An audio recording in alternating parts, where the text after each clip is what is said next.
ငါမင်းမေမိဘဝ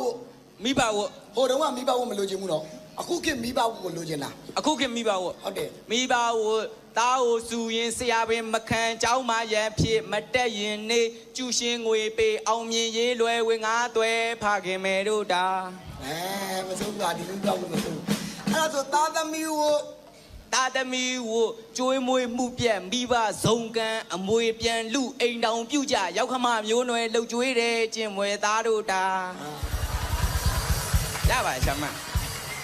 ဒီကလေးမျိုးငါရအောင်ရွေးယူမှာအဲ့ဒါဆိုမျိုးငါမင်းမေတပည့်ဝ တဲပဲဝ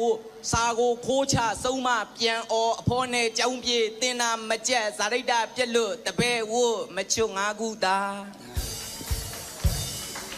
ဆရာဝ ကိုချမ သဘောပေါက်ရင်ပြီးရော တဝက်ပဲတင်ကျူရှင်ခေါ်ပြအကြောင်းပြကောက်ခံလက်ဆောင်ဖန်ကားလှင်တယ်လို့နှိပ်ဆွဆရာတို့ရိတ်ဖို့ဝင်ငါဗျာ